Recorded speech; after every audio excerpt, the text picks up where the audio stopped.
Assalamualaikum warahmatullahi wabarakatuh. Saya Putri Fatia Zahira dari kelas 06 Sitka 001 akan menceritakan ringkasan novel yang berjudul Lukisan Merah karya Ahmad Tohari. Jadi novel ini menceritakan perjalanan seorang perempuan desa yang bernama Lasi. Lasi ini memiliki ekonomi yang serba kekurangan. Lasi menikahi seorang pria yang bernama Darsa. Darsa ini seorang penderas kelapa sehingga ekonominya jauh lebih stabil dibanding dengan Lasi. Namun, dalam pernikahannya, Lasi ini justru sering tersiksa gitu, merasa tersiksa karena Darsa yang selalu bersikap kasar terhadap Lasi. Jadi dalam pernikahannya ini Lasi merasakan penderitaan baik secara fisik maupun batin. Tapi di lingkungan desanya perempuan ini masih terlihat sangat lemah gitu, tergambarkan sangat lemah. Sehingga Lasi tidak punya banyak pilihan dalam hidupnya. Bahkan setiap masalah dalam rumah tangganya aja seluruh warga menyalahkan Lasih atas masalah itu.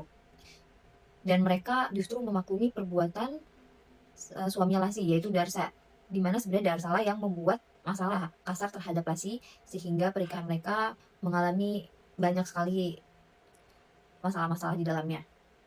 Namun Lasih sebagai seorang perempuan yang saat itu masih sangat lemah di desa itu, jadi nilai perempuan itu masih lebih rendah dibandingkan laki-laki, jadi dia tidak bisa memilih jalan hidupnya sendiri.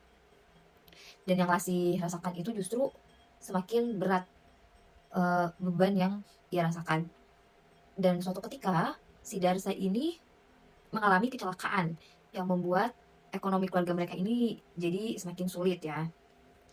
Sehingga Lasih memutuskan untuk meninggalkan desa dan pergi ke kota untuk mencari nafkah dan kehidupan barunya mungkin yang lebih layak. Si Lasih ini sudah membayangkan kehidupan di kotanya jauh lebih baik dibandingkan di desanya.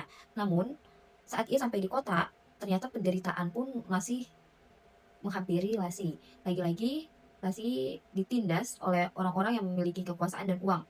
Lasih dijadikan objek oleh mereka.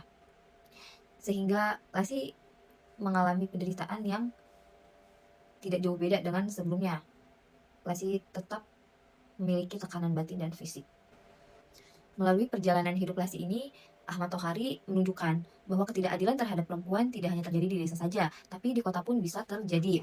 Karena perpindahan itu tidak otomatis mengubah nasib seseorang jika sosialnya pun masih menindas. Novel ini juga mengkritik kemiskinan struktural dan budaya patriarki yang membuat perempuan itu sulit untuk menentukan jalan hidupnya. Secara keseluruhan, Lukisan Merah ini menggambarkan realitas masyarakat Indonesia, khususnya tentang kehidupan kaum kecil dan posisi perempuan. Tokoh Lasih ini menjadi simbol perempuan yang terjebak dalam sistem sosial yang tidak adil dan menjadi sarana kritik sosial kuat dalam sastra Indonesia era 1990-an. Sekian ringkasan cerita Lukisan Merah karya Ahmad Tohari dari saya. Mohon maaf jika ada salah kata. Assalamualaikum warahmatullahi wabarakatuh.